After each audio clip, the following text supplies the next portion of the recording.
Arrestation ce mercredi d'une quarantaine de personnes en République démocratique du Congo. À l'origine, une mobilisation contre le calendrier électoral qui prolonge le pouvoir du président Joseph Kabila.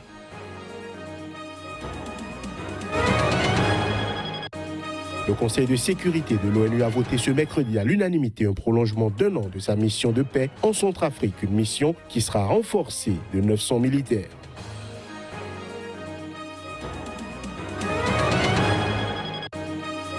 Enfin, en Haute-Guinée, l'école primaire publique Tikendia Fakoli est désormais opérationnelle. Construite avec l'aide de Caritas France, les fonds de cette école ont été recueillis lors d'un concert de l'artiste.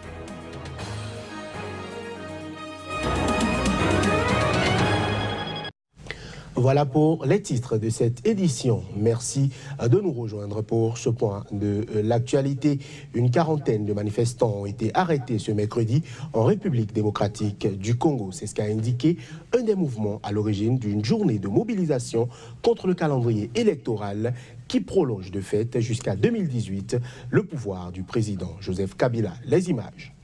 Le mouvement citoyen Lutte pour le changement Lucha a fait état de 27 arrestations dans la province du Nord Kivu. À Goma, la capitale provinciale, déjà plus de 15 personnes ont été arrêtées par la police, dont 2 militants de la Lucha. À Kassindi, vers Beni, 12 militants ont été arrêtés selon un membre de la cellule de communication. Les autorités ont confirmé l'arrestation de 16 personnes dans cette province du Nord Kivu, dont 8 à Goma. Dans la province voisine du Sud Kivu, la Lucha déplore l'arrestation de 13 militants alors qu'ils lisaient un test politique. Aujourd'hui, ce n'est pas comme tous les jours. La circulation est timide et pas de circulation constante des transports. On a remarqué aussi une forte présence policière sans savoir exactement le pourquoi de leur présence. Il n'y a personne aujourd'hui, pas de clients dans mon salon de coiffure. D'habitude, j'aurais déjà totalisé 7 000 francs rien que le matin. Mais là, je me retrouve qu'avec 500 francs. Plusieurs mouvements citoyens et une partie de l'opposition ont invité ce mercredi le peuple congolais à descendre dans la rue pour exiger le départ de Joseph Kabila dès la fin de cette année. Il s'agit du premier appel à manifester depuis la publication le 6 novembre du calendrier électoral qui fixe au 23 décembre 2018 la date des élections. Autorités et forces de sécurité ont prévu qu'elles se montreraient inflexibles. Le gouvernement a dénoncé pour sa part une frange de l'opposition qui se livre à des actes d'incitation au soulèvement populaire, essentiellement dans certains quartiers de Kinshasa, de Lubumbashi et de Goma.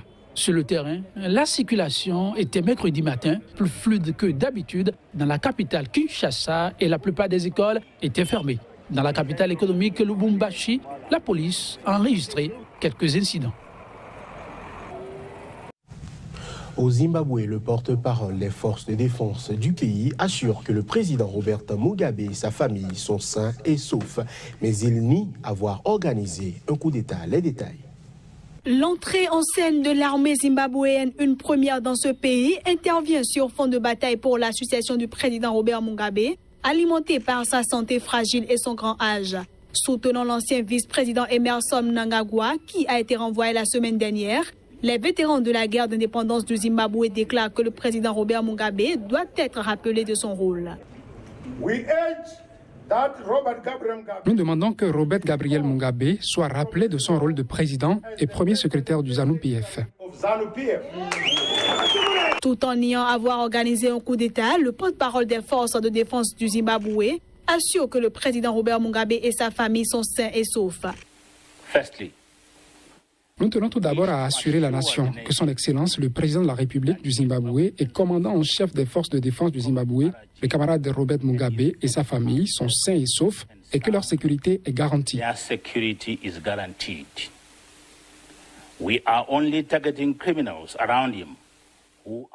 Nous ne ciblons que les criminels qui l'entourent et qui commettent des crimes qui causent des souffrances sociales et économiques dans le pays afin de les traduire en justice. Dès que nous aurons accompli notre mission, nous nous attendons à ce que la situation revienne à la normale. We expect that the situation will return to normalcy. To both our people. À notre peuple et au monde au-delà de nos frontières, nous tenons à dire très clairement qu'il ne s'agit pas d'une prise de pouvoir militaire. Ce que les forces de défense zimbabwéennes font, c'est pacifier une situation politique, sociale et économique qui dégénère dans notre pays et qui, si elle n'est pas réglée, peut déboucher sur un conflit violent. Malgré son grand âge et une santé fragile, Robert Mugabe a été investi par la ZANU-PF pour briguer un nouveau mandat lors des élections de 2018. Et puis, toujours autour de cette situation, l'Union européenne s'est dite ce mercredi préoccupée par la situation au Zimbabwe. À cet effet, elle a par la voix d'une porte-parole de ses services extérieurs appelé au dialogue en vue d'une résolution pacifique.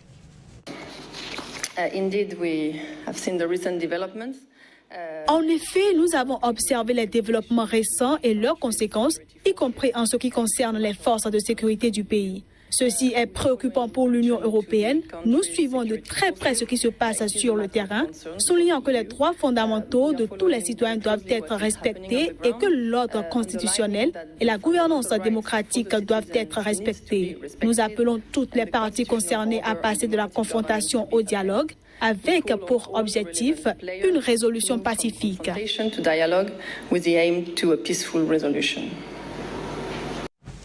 Je l'annonçais en titre, le Conseil de sécurité de l'ONU a voté ce mercredi à l'unanimité un prolongement d'1 an de sa mission de paix en Centrafrique. En outre, cette mission sera renforcée de 900 militaires et devra être plus mobile et réactive. Plus de précisions à travers cet élément. Ce renforcement de la MINUSCA avait été demandé par le secrétaire général des Nations Unies, Antonio Guterres, qui a mis en garde contre un risque de nettoyage ethnique dans le pays. Et en vertu de la résolution adoptée et rédigée par la France, la force est autorisée à déployer sur le terrain jusqu'à 11 650 personnes, dont 2080 policiers et 480 observateurs militaires. Cette résolution apporte un appui que nous souhaitons décisif à la MINUSCA, avec une hausse du plafond de troupes de 900 personnels militaires. Cette hausse était attendue par tous et elle permettra de redonner plus de moyens d'action et plus de flexibilité à la MINUSCA afin de mieux lui permettre de remplir son mandat de protection des civils. Le lieu de renouveler nos remerciements à Monsieur le secrétaire général qui, dans sa sagesse habituelle, a demandé une augmentation de l'effectif militaire de la MINUSCA, demande à laquelle vous avez tous accédé. Le récent regain de violence contre les civils et des soldats de l'Organisation des Nations Unies vient nous rappeler avec force que seule une politique de développement de long terme peut briser l'engrenage de la fragilité. Washington, qui cherche à réduire les coûts des opérations de paix de l'ONU, avait récemment indiqué ne pas être opposé par principe à une augmentation modeste de troupes pour la MINUSCA, mais à condition que les militaires supplémentaires apportent un réel plus à la mission. Ils devront faire preuve de plus hauts standards professionnels et s'abstenir de tout abus sexuel, ont réclamé les États-Unis. La MINUSCA, qui peine à rétablir l'ordre, a perdu 12 soldats depuis début 2017, accusés par le détracteur de passivité face aux groupes armés et parfois même de collusion. Les contingents onusiens font aussi face à une avalanche d'accusations d'agression sexuelle. En Angola, le nouveau président João Lourenço a annoncé ce mercredi avoir limogé la fille de l'ex-chef de l'État, José Eduardo dos Santos. Isabelle dos Santos était jusqu'au moment de son limogeage la présidente de la compagnie pétrolière nationale, la Sonangol. Dans un décret diffusé à la presse, la présidence angolaise a indiqué que le président João Lourenço a décidé de relever de leurs fonctions les membres du conseil d'administration de la Sonangol, parmi lesquels figure Isabelle dos Santos, fille de l'ex-chef de l'État José Eduardo dos Santos, présentée comme la femme la plus riche d'Afrique. Surnommée la princesse, elle avait pris en 2016 la direction de la compagnie en grande difficulté financière depuis la chute des cours du pétrole il y a 3 ans, et ce, même si sa nomination avait suscité les plus vives critiques des adversaires de son pays, accusé d'avoir privatisé l'économie du pays au bénéfice d'une poignée de proches. Successeur désigné d'Eduardo dos Santos, qui a régné pendant 38 ans sur l'Angola, João Lourenço a pris les rênes du pays en septembre dernier après la victoire du parti au pouvoir lors des élections générales d'août. Isabelle dos Santos sera remplacée à la tête de la Sonangol par l'ancien secrétaire d'État au pétrole, Carlos Saturnino, selon le décret présidentiel. Mesdames, Messieurs, cette édition se poursuit. Le Forum de Dakar sur la paix et la sécurité a clos ses travaux ce mardi. Qu'est-ce qui ressort des ateliers et conclaves de ces 2 jours de travaux à Dakar? Cheikh Berté, notre correspondant sur place, nous fait le point.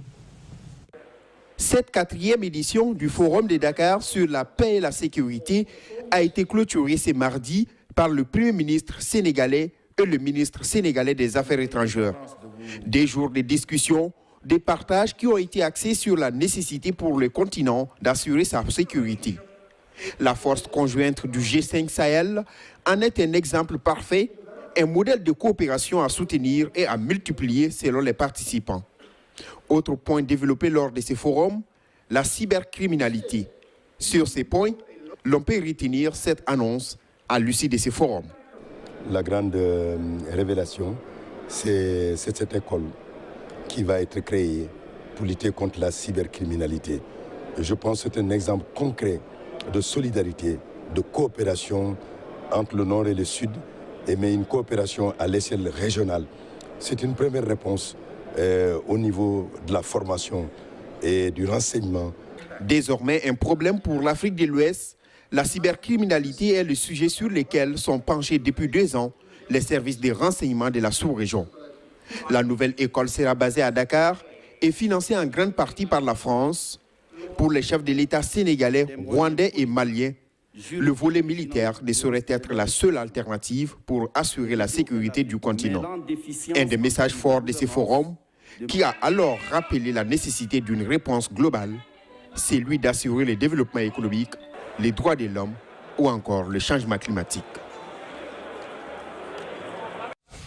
Et pour finir, l'école primaire publique Tikendia Fakoli de Sokoro est désormais opérationnelle. Construite avec l'aide de Caritas France, les fonds de cette école ont été recueillis lors d'un concert de l'artiste en France, un projet qu'il porte depuis des années et qui se matérialise à travers nombre de pays en Afrique. Halima Ben Touré, notre correspondante au Mali, était en Guinée pour ce reportage.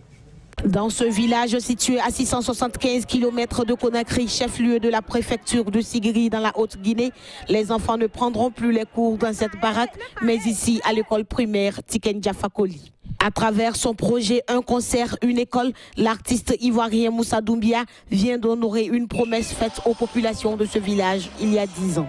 Quand le taux d'alphabétisation va évoluer, quand on sera à 90%, vous verrez que les choses vont changer tout seuls. Parce que personne ne viendra changer l'Afrique à notre place. Il n'y a que les Africains qui doivent se mettre au travail pour changer ce continent-là. Et l'éducation est très très importante dans ce combat-là. Ici à Sokoro, village de la préfecture de la ville minière de Sigiri, le taux d'alphabétisation est estimé à 10% et les enfants parcouraient 15 km par jour pour arriver à l'école du village voisin. En plus de cela, leur paillage a pris le dessus sur les études car les enfants préfèrent cette activité.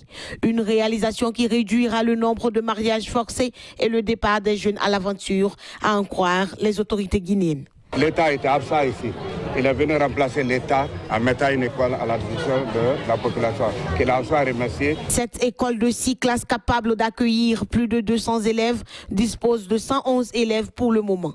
Des élèves heureux d'apprendre dans des conditions plus confortables. Je vous remercie, Papa Tikendia Fakoli a donné une école à Sokoro.